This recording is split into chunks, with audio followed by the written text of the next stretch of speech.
In the spring of 2013, the Arctic North and Vivian Gornick descended upon Iowa City.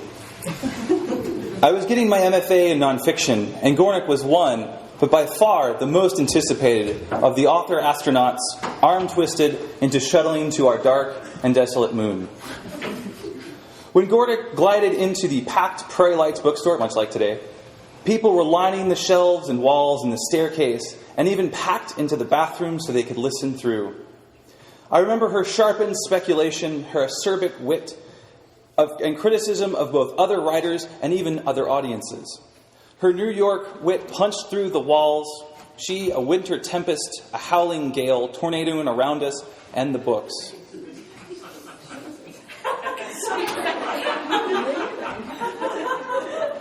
She had instructed, in a good way. She had instructed us, her audience, to divulge our opinions, as the essay she delivered was new. After 5 minutes, she asked the stunned crowd, "Now, what do you think I'm trying to do here? What was working in this section? Is it clear what I'm getting across?" How could I respond to her reading-turned-impromptu writer's workshop? The material seemed so unassailable, as if from some long-dead master tabulated in the limestone of literature. It was as if Shakespeare had arisen from the grave and asked for feedback on a sonnet. Gornick was oblivious to our situation, I think. Lifting her gaze, jet blue eyes hovering above the podium, questioning, penetrating us out of time.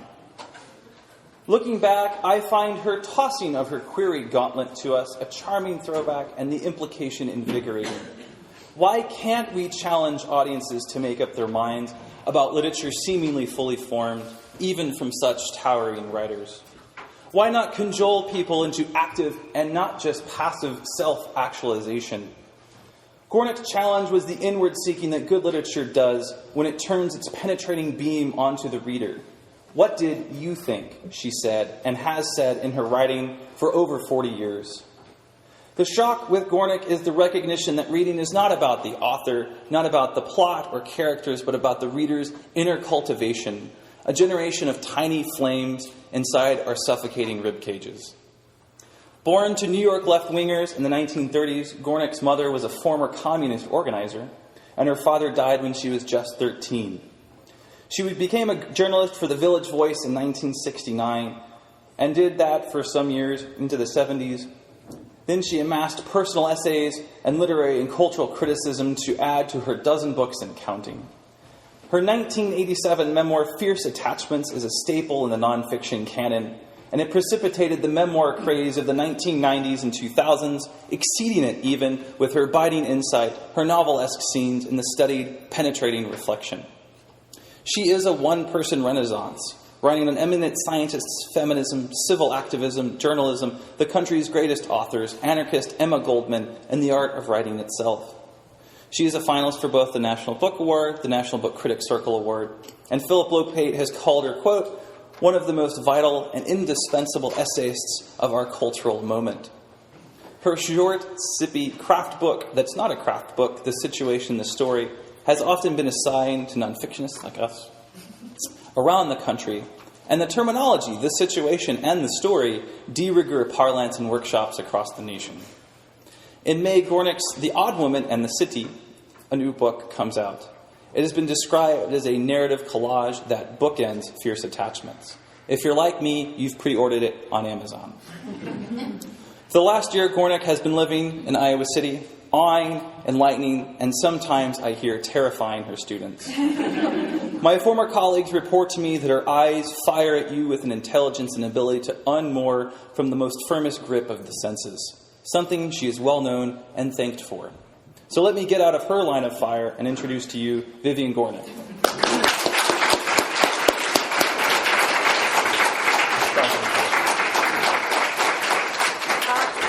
I really can't follow that. I don't know what to say.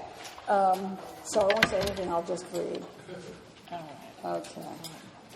Can you all hear me in the back? Yes. Okay. So you know that I wrote this memoir almost 25 years ago now, called Fierce Attachments. And it was a story that I told about my mother and myself and a woman who lived next door to us when I was a child. And as I was writing, I thought these two women between them made me a woman. But I wrote like 40 pages, and I got really stuck. I suddenly realized I had a lot of unfinished business with my mother, which the story in the past would not allow me to tell or to deal with. So I sat there for 6 months, not knowing what to do, completely miserable. And then one day my mother calls me, and she says, as she always did, she went out walking a lot, and she always had stories to tell. So she came home and she said, she called me up and she said, I was standing at the corner waiting to cross the street, and this little girl was standing next to me, and the light turned red and she started to cross the street. And I pulled her back and I said, no, darling, you don't cross on the red, you cross on the green. And the little girl said to my mother, lady, you got the whole thing upside down. And my mother said to me, that kid's not going to live to 8. So I thought this was funny, and since I was stuck and didn't know how to go forward in the book I was writing, I decided to write down this little story. So I sat there and I was going to write it, and then I realized, I got to set it up, because nobody would understand what it means if I just tell the story. I have to describe myself and my mother, and in that way I found a structure that would serve me. So Fierce Attachments became a collage. It became a series of tales told from the past, going back to this Bronx tenement that I was growing up in, and then my mother and I walking the streets of New York. Every one of the pieces of us walking is freestanding. Each of them captures some incident on the street and makes sense of it, right? Our favorite phrase as teachers, make sense of it. And all of those pieces do that, and then the story is us in the past. And as I wrote, I began to realize that the two sets of women, my mother and myself when I was a child, and my mother and me as grown women, that they were working to account for themselves to each other. And once I realized that, I was home free, if you can understand what I'm saying, and even if you can't. So that is how I wrote the book, and once I understood that, I went all the way back to the beginning and rewrote everything with what I've just told you in mind. The most important thing of all this was that I had not discovered, but stumbled on a style that was congenial to me, and that is the collage, which is a very difficult thing to do because collage works only if all the pieces are in the right place and all the transitions work to get you to the next piece. That may sound easy, but I'm here to tell you it's really hard. So I wrote and rewrote this book, this little tiny book, about 50 times. Now, it started as a tale I was going to tell about myself and my friend Leonard. I'd had this friend in New York for many years, and I always thought our relationship was paradigmatic of the city. I'm a much divorced woman. He is gay. We each live alone, and we have done the politics of our time. And I thought that our story was worth telling. But as I went on, I saw that I indeed had a situation, but I didn't really have a story. I could not carry this through to a book. And then I rediscovered the city, which has always been gold for me. I walk the streets of New York City like an anthropologist. The city gives me more sustenance, more solace, more comfort, more excitement than anybody I know. So once I had the city in my mind, and I had Leonard and me and the city, and then I began to think about friendship. All in all, these three strands became this memoir.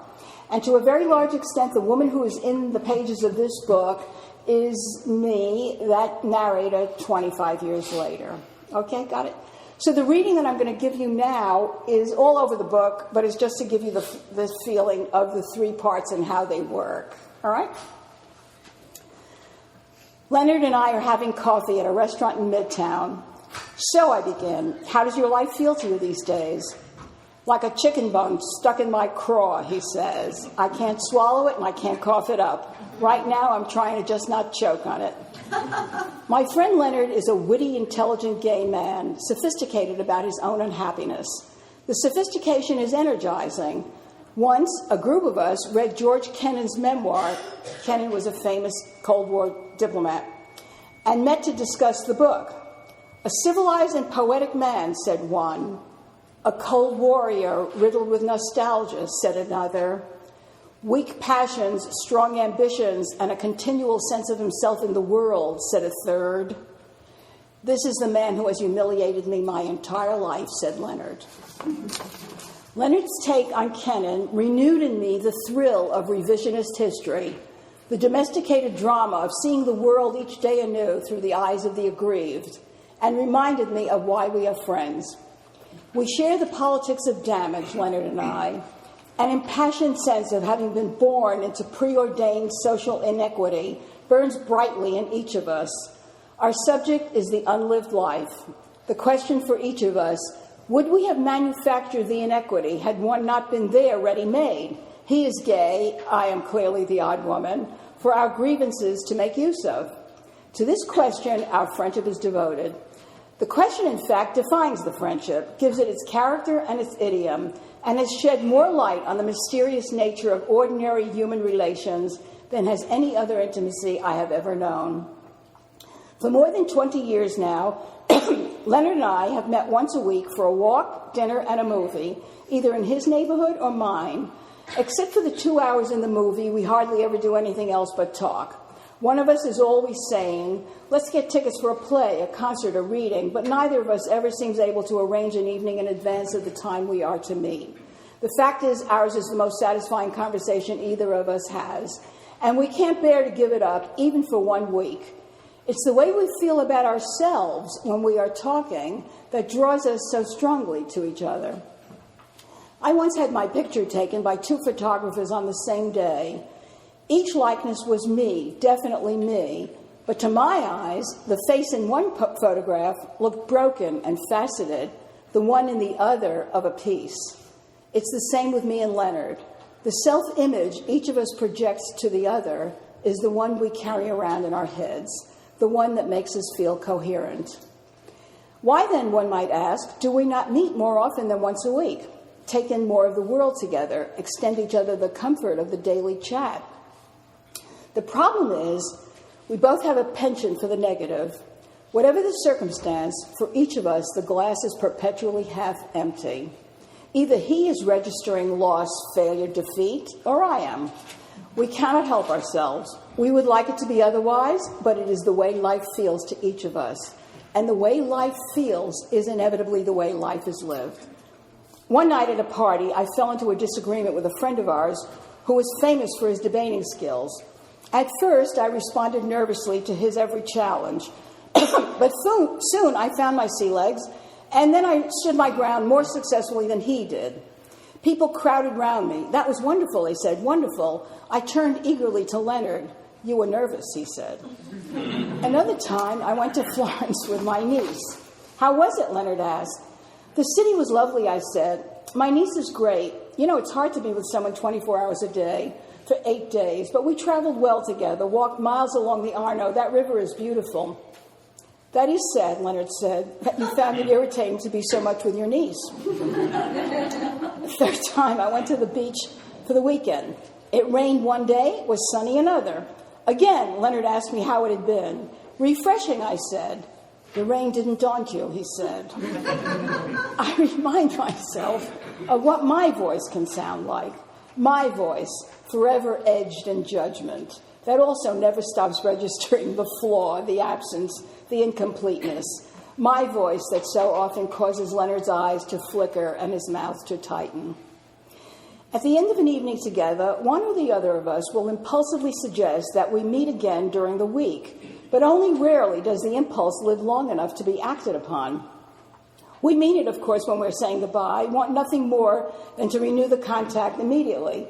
But going up in the elevator to my apartment, I start to feel on my skin the sensory effect of an evening full of irony and negative judgment. Nothing serious, just surface damage, 1,000 tiny pinpricks dotting arms, neck, chest. But somewhere within me, in a place I cannot even name, I begin to shrink from the prospect of feeling it again soon. A day passes, then another. I must call Leonard, I say to myself, but repeatedly the hand about to reach for the phone fails to move. He, of course, must be feeling the same, as he doesn't call either. The unacted upon impulse accumulates into a failure of nerve. Failure of nerve hardens into ennui. When the cycle of mixed feeling, failed nerve, and paralyzed will has run its course, the longing to meet again acquires urgency, and the hand reaching for the phone will complete the action. Leonard and I consider ourselves intimates because our cycle takes only a week to complete. Space. Yesterday, I came out of the supermarket at the end of my block, and from the side of my eye registered the beggar who regularly occupies the space in front of the store. A small white guy with a hand perpetually outstretched and a face full of broken blood vessels. I need something to eat, he was whining as usual. That's all I want, something to eat. Anything you can spare, just something to eat. As I passed him, I heard a voice directly behind me say, "Here, bro, you want something to eat? Here's something to eat." I turned back and saw a short black man with cold eyes standing in front of the beggar, a slice of pizza in his outstretched hand. "Oh, man," the beggar pleaded, "you know what The man's voice went as cold as his eyes. "You say you want something to eat. Here's something to eat," he repeated. "I bought this for you. Eat it." The beggar recoiled visibly. The man standing in front of him turned away, and in an emotion of deep disgust, threw the pizza into a wastebasket. When I got to my building, I couldn't help stopping to tell Jose, the doorman. I had to tell someone what had just happened. Jose's eyes widened. When I finished, he said, "Oh, Miss Gornick, I know just what you mean. My father once gave me such a slap for exactly the same thing." Now it was my eyes that widened. We was at a ball game, and a bum asked me for something to eat. So I bought a hot dog and gave it to him. My dad, he whacked me across the face. "If you're going to do a thing," he said, "do it right. You don't buy someone a hot dog without you also buying them a soda." That's a New York doorman. I have always lived in New York, but a good part of my life I longed for the city the way someone in a small town would, yearning to arrive at the capital. Growing up in the Bronx was like growing up in a village. From earliest adolescence, I knew there was a center of the world and that I was far from it. At the same time, I also knew it was only a subway ride away, downtown in Manhattan. Manhattan was Araby. At 14, I began taking that subway ride, walking the length and breadth of the island, late in winter, deep in summer. The only difference between me and someone like me from Kansas was that in Kansas, one makes the immigrant's lonely leap once and forever, whereas I made many small trips into the city, going home repeatedly for comfort and reassurance, dullness and delay, before attempting the main chance. Down Broadway, up Lexington, across 57th Street from river to river, through Greenwich Village, Chelsea, the Lower East Side, plunging down to Wall Street, climbing up to Columbia. I walked these streets for years, excited and expectant, going home each night to the Bronx, where I waited for life to begin. The way I saw it, the West Side was one long rectangle of apartment houses filled with artists and intellectuals. This richness, mirrored on the East Side by money and social standing, made the city glamorous and painfully exciting. I could taste in my mouth world, sheer world. All I had to do was get old enough, and New York would be mine. As children, my friends and I would roam the streets of the neighborhood, advancing out as we got older, section by section, until we were little girls trekking across the Bronx as though on a mission to the interior. We used the streets the way children growing up in the country use fields and rivers, mountains and caves, to place ourselves on the map of our world. We walked by the hour.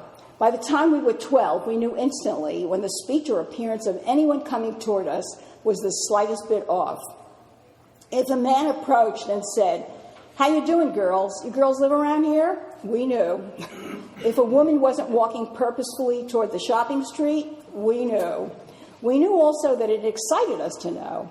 When something odd happened, and it didn't take much for us to consider something odd, our sense of the norm was strict. We analyzed it for hours afterwards. A high school friend introduced me to the streets of Upper Manhattan. Here, so many languages and such striking peculiarities in appearance. Men in beards, women in black and silver. These were people I could see weren't working class the way we were.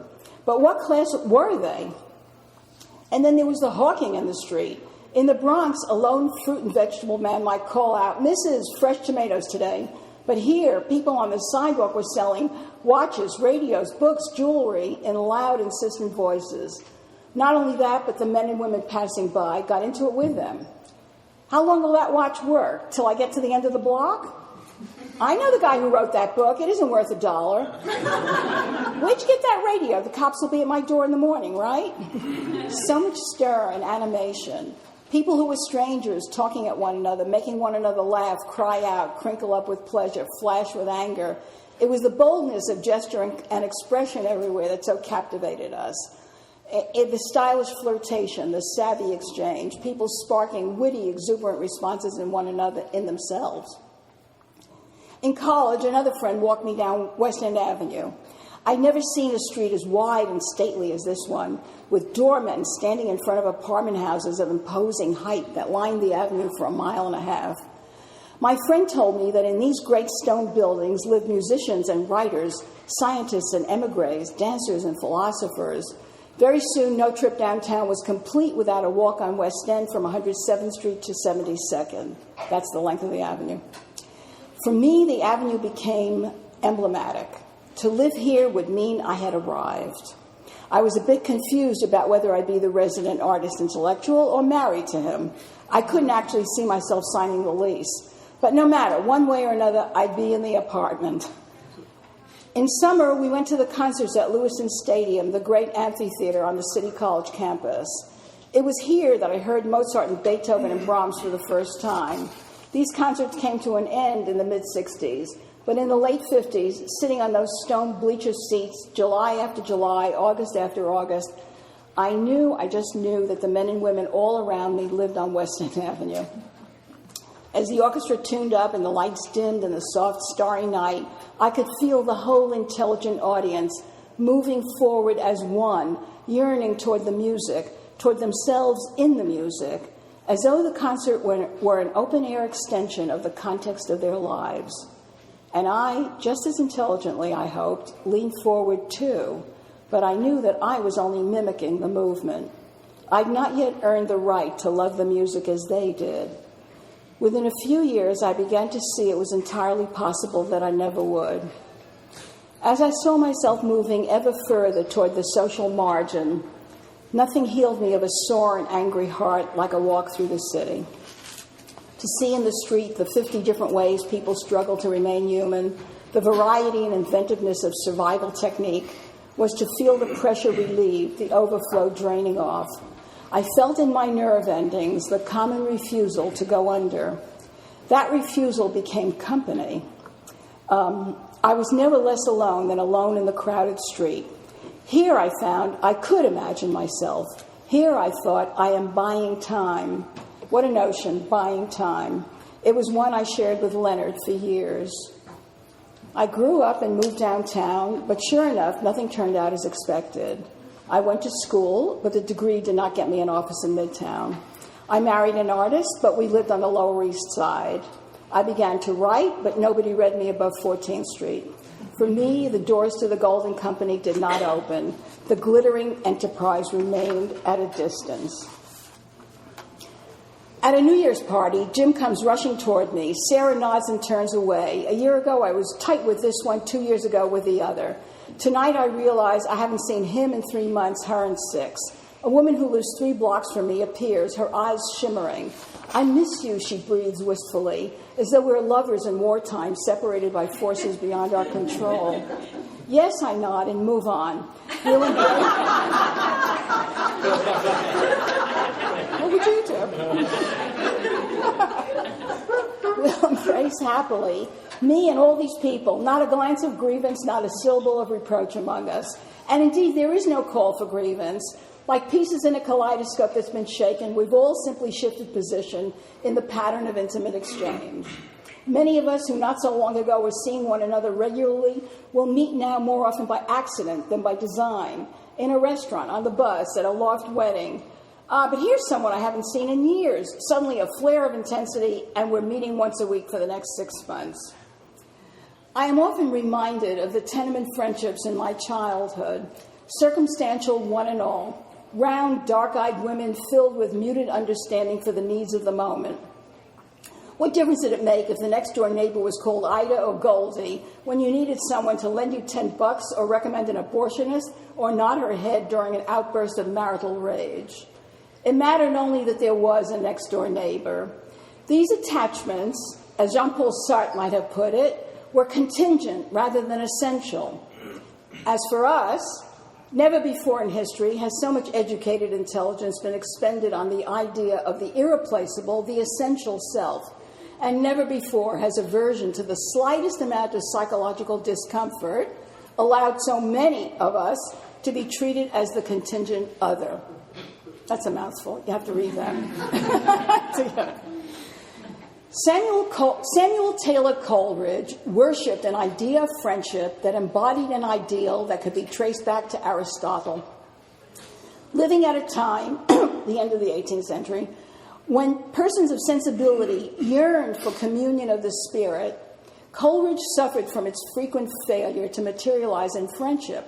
But the pain did not threaten his faith, not even when he lost the friendship that defined all others. Coleridge and William Wordsworth met in 1795 when they were respectively 23 and 25 years old. Wordsworth, grave, thin-skinned, self-protective, was even then steadied by an inner conviction of his own coming greatness as a poet. Coleridge, on the other hand, brilliant, explosive, self-doubting to the point of instability, was already into opium. Anyone except them could see that they were bound to come a cropper. In 1795, however, a new world, a new poetry, a new way of being was forming itself. And at that moment, both Wordsworth and Coleridge, each feeling the newness at work in himself, saw proof of its existence reflected in the person of the other. The infatuation lasted a little more than a year and a half. At the end of that time, the chaos within Coleridge doubled its dominion. The pride in Wordsworth stiffened into near immobility. The person each had been for nearly 2 years, the one who had basked in the unbroken delight of the other, was no more. It wasn't exactly that they were returned to the persons they had been before. It was only that never again would either feel his own best self in the presence of the other. One's own best self. For centuries, this was a key concept behind any essential definition of friendship, that one's friend is a virtuous being who speaks to the virtue in oneself. How foreign is such a concept to the children of the therapeutic culture? Today, we do not look to see, much less affirm, our best selves in one another.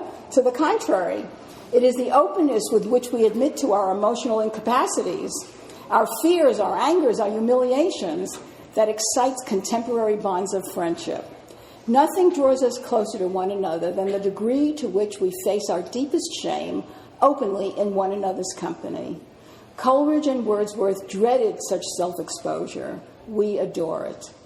What we want is to feel known, warts and all. The more warts, the better. It is the great illusion of our culture that what we confess to is who we are. A wooden barrier has been erected on my street around 2 squares of pavement whose concrete has been newly poured. Beside the barrier is a single wooden plank laid out for pedestrians, and beside that, a flimsy railing. On an icy morning in midwinter, I am about to grasp the railing and pull myself along the plank when at the other end, a man appears attempting the same negotiation. This man is tall, painfully thin, and fearfully old. Instinctively, I lean in far enough to hold out my hand to him. Instinctively, he grasps it. Neither of us speaks a word until he is safely across the plank, standing beside me. "Thank you," he says. "Thank you very much." A thrill runs through me. "You're welcome," I say, in a tone that I hope is as plain as his. We each then go our separate ways, but I feel that thank you running through my veins all the rest of the day. It was his tone that had done it. That voice, strong, vibrant, self-possessed. It did not know that it belonged to an old man.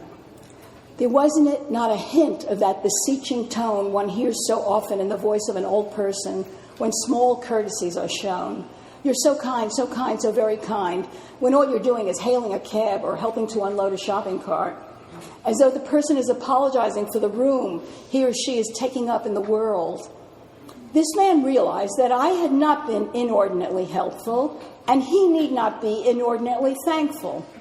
He was recalling for both of us the ordinary recognition that every person in trouble has a right to expect, and every witness an obligation to extend. I had held out my hand. He had taken it. For 30 seconds we had stood together, he not pleading, I not patronizing. The mask of old age slipped from his face. The mask of vigor dropped from mine. In the midst of American dysfunction, global brutality, and personal defensiveness, we had each of us simply come into full view, one of the other. I learned early that life was either Chekhovian or Shakespearean. In our house, there was no contest. My mother lay on a couch in a half-darkened room, one arm flung across her forehead, the other pressed against her breast. "I'm lonely," she cried, and from every quarter of the tenement, women and men also flapped about, trying to assuage an anguish of the soul they took to be superior. But she turned away, her eyes closed in frantic dissatisfaction. She wanted a solace of the spirit none of them could provide. They were not the right people. No one around her was the right person. There had been only one right person, and now he was dead. She had elevated love to the status of the Holy Grail. To find love was not simply to have sexual happiness, it was to achieve a place in the universe. When she married my father, she told me, a cloud of obscurity lifted from her soul. That's how she put it, a cloud of obscurity. Papa was magic, his look, his touch, his understanding. She leaned forward when she got to the end of this sentence. Understanding was the talismanic word. Without understanding, she said, she didn't know she was alive. With understanding, she felt centered and in the world. In my father's presence, she responded with a depth she hadn't known she possessed to poetry, politics, music, sex, everything. She closed her eyes dramatically. Everything. When he died, she said, everything went with him. The cloud over her soul returned, blacker than ever. Now it blotted out the earth. I became my mother's daughter. Very young, I was not able to find myself interesting without intelligent response. I required the company of minds attuned to my own, but no one on that block in the Bronx could give it to me. I grew agitated, restless, insulting, permanently aggrieved. How can you say that? I cried to the people around me long before I could vote. I was beside myself with my mother's sense of deprivation. It was as though I'd been cheated at birth of the ideal friend, and now all I could do was register the insufficiency of the one at hand. I was never going to know what Keats knew before he was 25, that any set of people is as good as any other. Now there was a Shakespearean life. Keats occupied his own experience to such a remarkable degree, he needed only the barest of human exchanges to connect with an inner clarity he himself had achieved. For that, almost anyone would do. He lived inside the heaven of a mind nourished by its own conversation. I would wander for the rest of my life in the purgatory of self-exile, always looking for the right person to talk to. As I passed into my late teens, life began mysteriously to complicate itself. I knew, of course, that a significant life included real work done out in the world, but now I seem to imagine that an ideal partner was necessary in order to do the work. With the right man at my side, I posited, I could do it all. Without the right man, but no, that was unthinkable. There would be no without the right man. The emphasis began to shift away from doing the work to finding the right man in order to do the work. Slowly but surely, finding the right man seemed to become the work. In college, the girls who were my friends were literary. Every one of us identified either with George Eliot's Dorothea Brooke, who mistakes a pedant for a man of intellect, or with Henry James's Isabel Archer, who sees the evil-hearted Osmond as a man of cultivation. Those who identified with Dorothea were impressed by her prideful devotion to standards. Those who identified with Isabel admired her for the largeness of her emotional ambition. Either way, my friends and I saw ourselves as potential variations of one or the other. The seriousness of our concerns lay in our preoccupation with these two fictional women. The problem in both Middlemarch and Portrait of a Lady was that of the protagonist, beautiful, intelligent, sensitive, mistaking the wrong man for the right man. As a problem, the situation seemed entirely reasonable to all of us. We saw it happening every day of the week. Among us were young women of grace, talent, and good looks, attached or becoming attached to men dull in mind or spirit, who were bound to drag them down. That's just the way it looked to us. The prospect of such a fate haunted all of us. We each shuddered to think we might become such women. Not me, I determined. If I couldn't fight the right man, I swore boldly I'd do without. For nearly 10 years after college, I knocked about in pursuit of the Holy Grail.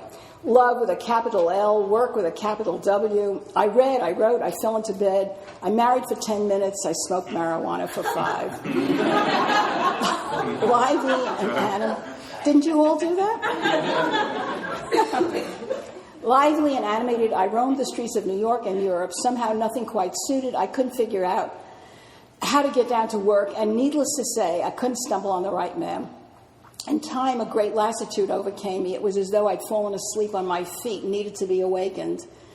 On the very last day of my 20s, I married a scientist, a man of brooding temperament who had taken 18 years to complete his dissertation. His difficulty made him poetic in my eyes. I shouldn't laugh at my own work. He, of course, was remarkably sensitive to my own divided will. During our courtship, we walked together by the hour while I discoursed ardently on why I could not get to Moscow. That's a reference to Chekhov. Go look it up. His eyes flashed with emotion as I spoke. My dear girl, he would exclaim, my beautiful, marvelous girl, you are life itself. I became the interesting, conflicted personage, and he the intelligent, responsive wife. The arrangement made us both happy. It felt like comradeship. At last, I thought I had an ideal friend. Life seemed sweet then. Alone, I had been cramped up inside. Now, I felt myself breathing freely. It gave me pleasure to open my eyes in the morning and see my husband lying beside me. I experienced a comfort of the soul that I had not known before. One morning, I awoke desolate. Why, I could not tell. Nothing had changed. He was the same. I was the same. Just a few weeks before, I'd awakened feeling festive. Now I stood in the shower stricken, spots of grief dancing in the air before my eyes, the old loneliness seeping back in. Who is he, I thought. He's not the right one, I thought. If only I had the right one, I thought. A year later, we were divorced. I was still my mother's daughter. Now she was the negative and I the print. But there we both were, alone at last with not the right one. I did not understand until years after I'd left Gerald that I was born to find the wrong man, as were Dorothea and Isabel. That's what we were in business for. If this had not been the case, we'd all have found some useful work to do and long forgotten the whole question of the right man. But we did not forget it. We never forgot it. The elusive right man became a staple in our lives, his absence a defining experience. It was then that I understood the fairy tale about the princess and the pea. She wasn't after the prince, she was after the pea. That moment, don't laugh. That moment when she feels the pea beneath the 20 mattresses, that is her moment of definition. It is the very meaning of her journey, why she has traveled so far, what she has come to confirm, the unholy dissatisfaction that will keep life permanently at bay. So it was with my mother, who spent her years sighing for the absent right one, and so it was with me. We were enthralled to neurotic longing, all of us, Dorothea and Isabel, my mother and I, the fairy tale princess. Longing was what attracted us, what compelled our deepest attention. The essence, indeed, of a Chekhovian life. Think of all those Natashas sighing through 3 long acts for what is not and can never be. while one wrong man after another listens sympathetically to the recital of a dilemma for which there is no solution. Gerald and I were Natasha and the doctor, forever talking. Behind Natasha's enchanting conversation lies a passivity of monumental proportion, for which the doctor is the perfect foil. Inevitably, Natasha and the doctor must part. They've only been keeping each other company, spending their equally insufficient intent together. I don't go on beating myself up through the whole book. I really don't. I'm going to bring this to an end now.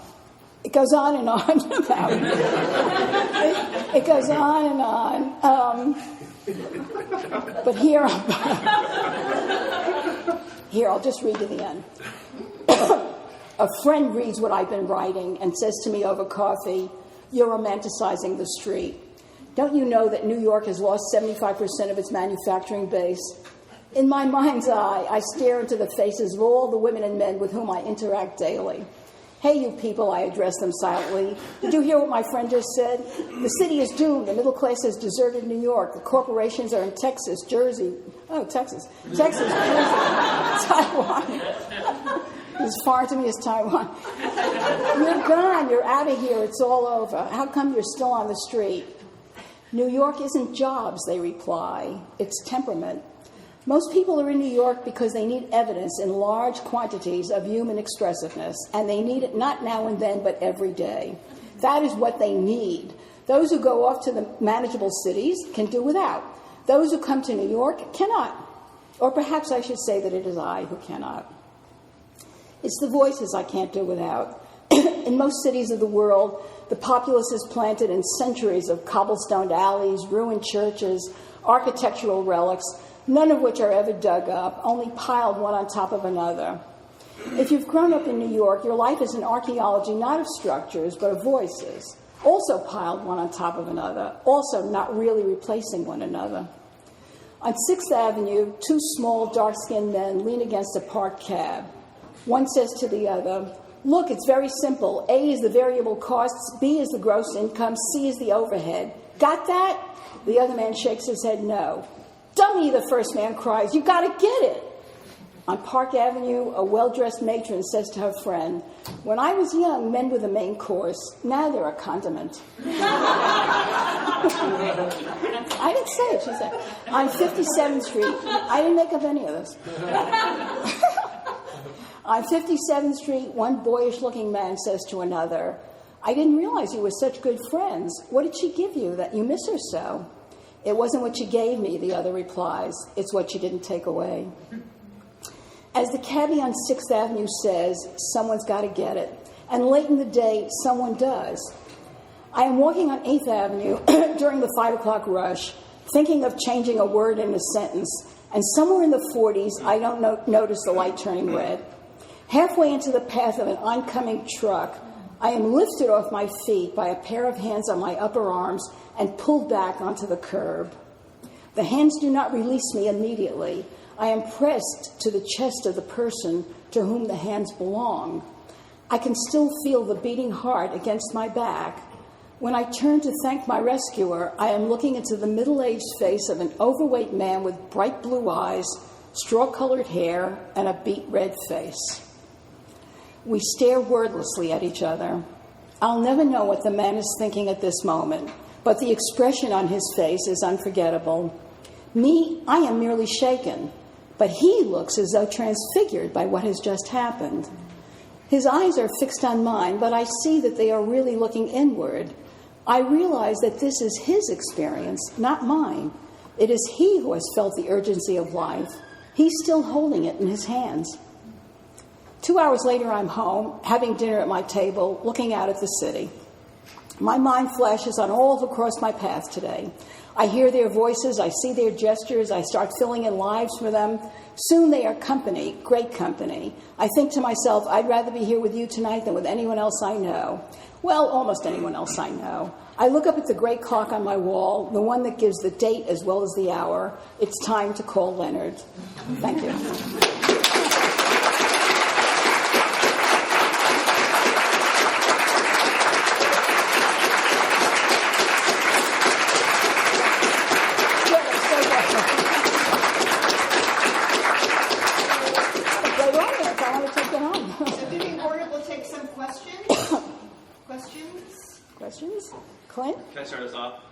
on behalf of Texas, sorry for taking your manufacturing joke. You are I not. wanted to ask, I love how you write about the city, and I'm wondering how do you, it seems, love a place and get to know a place without, as you do, without seeming to romanticize it? Well, the Can people question... hear the question? Yeah, Judy. Can people hear the question? He has just paid me a great compliment. He says, I have given my sense of New York without romanticizing it. I hope you all feel that way. For me, sentimental and romantic became dirty words, right? As a writer, I was always at pains to de-romanticize writing for my students. It's just very hard work, attached to the desire to see things as they are. That desire is something you work at your whole life. When I started writing, I wrote for the Village Voice, and I was on the barricades for radical feminism. This was the 1970s, and the Village Voice was very much a writer's paper. It wasn't a paper of reportage, really. It was reportage, but not reporting. We were all in business to give our impassioned opinions on culture and politics. And we all had a free rein. And I was on, as I say, I was on fire with radicalism, with radical feminism. And I let loose in a flood of rhetoric that I can barely bear to look at today. Barely. Yeah. It was horrible. I was at it was incredibly romantic to me, the discovery of feminism. And I was living at that time in a world, where we all reinforced each other. There were thousands of feminists in New York, and, if you don't know that history, go look it up. But that's the way it was. It was, every day was excitement, and we all egged each other on with our rhetoric. Some people went into political rhetoric. I went into literary rhetoric. But it was rhetoric none the same. And the sentences were just filled with it. And when I looked at it a couple of years later, I winced and I thought, I have reduced whatever power I might have brought to this by not doing it a service. And from that time on, I began fighting the romantic view, convinced more. I became passionate about the lucid sentence. And that helped cut down the rhetoric very quickly. The lucid sentence was, for me, the way in, and that's how I did it. Yes? All of you, not one hand up? Yes? So, just kind of get a sense of, your early work. So, was this time with Leonard, right at the beginning, is this supposed to be back a long time ago? Because you talked about George Keenan and things like that. So this is like New Yorker in the 1970s, 80s? No. George Kennan was in the 70s, but we were reading in the 90s. Oh. Yeah. Leonard and I have been friends for about 30 years. So a lot of this was a long time ago. This book came out of 20 years of taking notes. I should tell you that. I never knew what to do with it. I didn't know how to handle it. I didn't know I didn't know how to make use of it. But I took notes on almost every conversation that Leonard and I had for years. And then there it was, gold. Yeah. Anyway, we have known each other for almost 30 years. So a lot of what I talk about goes over the last 20 years. Yes? Yeah, I just want to know, for the collage style of writing, for you, is that just born out of necessity just because of the way your creative process was working? Or was there anything that specifically inspired you to do that style, or just happened? No, it was a matter of discovery. I came, I think, when I was writing Fierce Attachments, to realize that essentially my work is not ever going to follow a conventional narrative arc where things happen, go up, up, up, and then down. That my work instead was going to deepen a situation. See, and that the story lay with my insight. What was it like with Fierce Attachments? I only really wrote the book when I realized towards the end, but because it was also really at the beginning, that I couldn't leave my mother because I had become my mother. For my mother, everything was ridiculous, and for me, everything was ridiculous. In other words, I realized that the book was really about separation, psychological separation, which I couldn't manage. But I knew that I was going to write to dramatize that situation. So somehow, the idea of chapters didn't fit.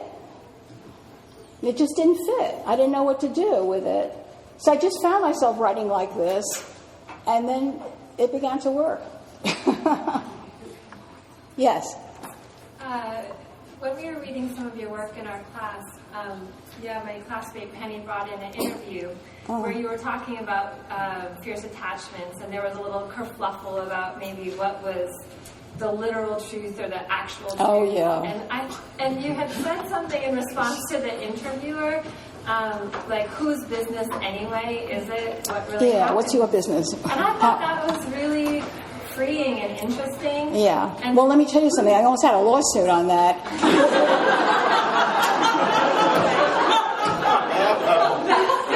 This whole thing happened years ago. I was speaking at Goddard College, and the people in the audience were much more journalistic than they were creative writing people. And they asked me leading questions that I should have been savvy enough to field. I didn't know how to do it. I didn't know what was coming. So I said, essentially, look, this is not a transcription. This is a composition. And, that's what a memoir is. You read great memoirs from the 19th century where they repeat a whole conversation when he was 8 years old. It's ridiculous. So I said there were lots of moments in this book where I composed. I felt free to compose. And there were times when I put words in my mother's mouth that I had spoken, or the other way around. Whatever I felt fit the bill for the narrative of that moment was what I did. And I felt it was my right to do so. Well, this one of them in this audience, she ran off to Salon and said, Vivian Gornick admits she's one of the great liars of our time. It was insane. And then Maureen Corrigan, is that her name, on Fresh Air? She goes on the air. She reads this thing. She doesn't check anything. She goes on the air on Fresh Air, and she says, I've been a hero of hers since she was in college, and now she's discovered I'm one of the great liars. She compared me with Jason Blair, the guy who wrote, it was so ridiculous, with Doris Kearns Goodwin, who plagiarized here and there, and a guy in Europe who wrote a memoir about the Holocaust that he'd made up completely. So these people were slandering me. So I threatened to sue, and then they threatened to sue me. But I did, Salon.com gave me space, and I demanded time on the air from them. And what I said essentially was, from Fresh Air, this is the kind of work that needs an educated readership. And people who don't understand what this work is, the memoir writing, it's not a police blotter, it's not a transcription, it's not a therapy session. You do not have, I think, the right to make things up out of whole cloth. I don't think you have the right to do that. And I don't. And the other important thing in memoir writing, and this seems to me the most important, is that the reader clearly knows that the narrator is the writer. It's not a made-up figure. It's not a fictional narrator who is not responsible to the reader in the same way that the nonfiction narrator is. The nonfiction writer has the obligation to make the reader feel that he or she is honestly trying to get to the bottom of the truth, whatever the experience, the truth speaker. Now, you may not get there, but you have to convince the reader that you are honest in your intention here. You're not playing games.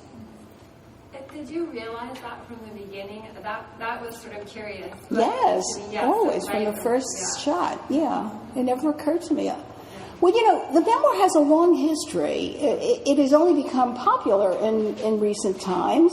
But, as we were talking about this before, there are people among us who know that it has a very long history. And therefore, you've seen this 1,000 times before if you've been reading much of your life. But it's now that it has fallen into there's a lot of ignorance about it.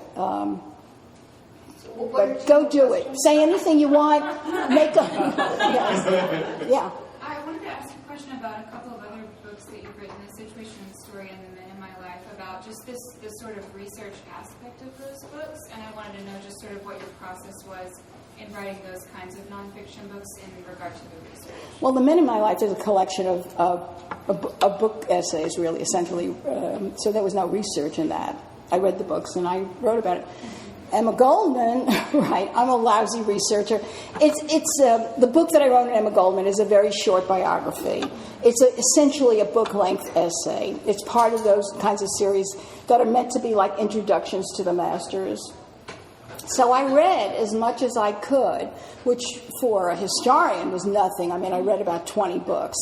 The important thing for me was when I started to write that book, when I agreed to write that book, I went into a panic, and I thought, 5,000 books have been written on Emma Goldman. What am I going to say? I'm not going to repeat what everybody else has done. What for?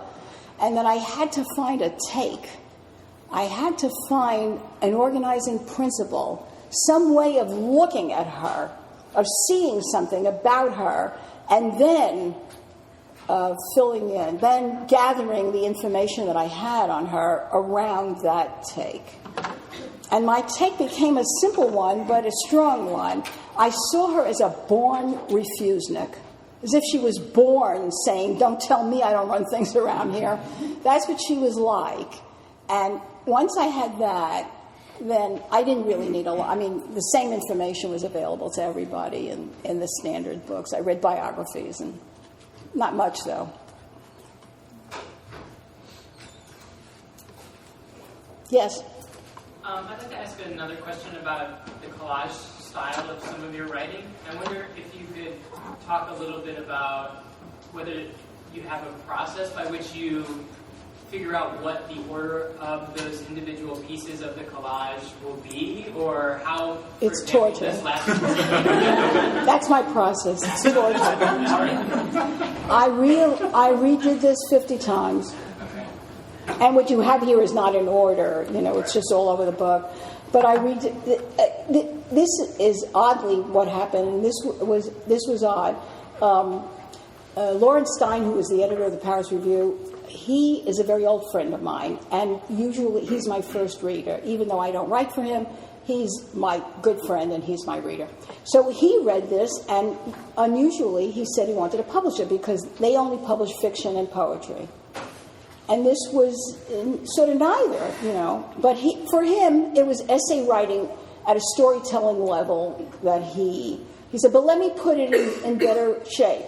I gave him 25 pages, and he took those 25 pages and he did rearrange them. And his arrangement was better than mine. It's amazing how you put two things together and suddenly something comes out that you never dreamed was there. Yeah, so he did a great job. And then what happened then was an editor approached me and said, this is a book. And I said, no, it's just an essay. She said, it's a book. Sit down and write it. So I did. And then I got scared. I lost my nerve. And I thought, I can't do this as well as Lawrence did it. And that's when I started to just torture, I just sat there for a year until you'll read it and you'll tell me if I'm right. That is the mystery with a collage, the question of those transitions, of how those pieces work together. And they have to work together. And that's a mystery, it really is. But you just have to trust a developed intuition, but you got to develop it. It takes a lot of writing, a lot of years. One last question. Yes? In the same interview that was referenced before, Yeah. you talked about how in older works of literature, romantic love made a good topic. And it worked metaphorically to explore other issues. And you said that doesn't really cut us deep anymore. It's not good enough. No. And you said that a lot of modern or contemporary writing is about searching for the right metaphor. And you kind of spoke into that when you were talking about using your friend to kind of bracket the story about New York. But I was just wondering if you could talk a little bit more about that process of finding the right metaphor, and how much happens in your head and how much kind of happens on the page, maybe unexpected. That simple question is the question of the age. In that piece, I was speaking historically. I said, once upon a time, religion was a great metaphor. In other words, you could use the religious quest as a way to set a character on a journey of self-discovery, and it carried great weight. And then you could use nature. Years later, it was nature. In fact, at the end of the 18th century, Wordsworth and Coleridge are all about nature. Not only, but mainly. And then it was romantic love, right? Romantic love was the source of salvation.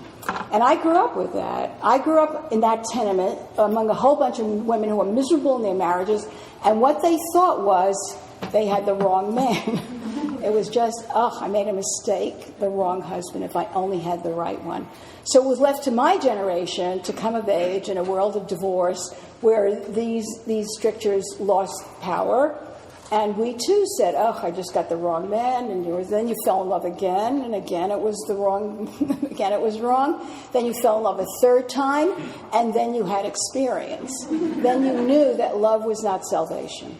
That love was not going to give you yourself and not set you on the path to meaning, to genuine meaning in life. I don't know what will. What I was doing was tracing the loss of those metaphors. And what takes its place, I don't know. We live in a time that's remarkably scattered. And all kinds of people are doing it. We live in a time of unheard of participatory democracy. More people are doing it than ever before, and coming out of such extraordinarily different lives and different experiences. And there's no sense of coherence of a single thing. So what's left to the writer today is to create your own, to create a metaphor out of your own deeply researched experience. It's you have to find the metaphor, and your responsibility is to deepen it. Is right. It's to deepen it. That means you inspect your own experience as deeply as you can, and out of that will come natural metaphors. But there, at this moment, there is no great all-encompassing belief. So, with romantic love, once upon a time and not so long ago, you could make that act as the pursuit of romantic love, which was always unhappy. Anna Karenina, Emma Bovary, The House of Mirth, all the great 19th century novels in which usually a woman at the center and is restlessly searching for a sense of self, which she inevitably ties to romantic love. And it's always a disaster. They always come a cropper because they know, because everybody knew. That's all. Thank you. On that note.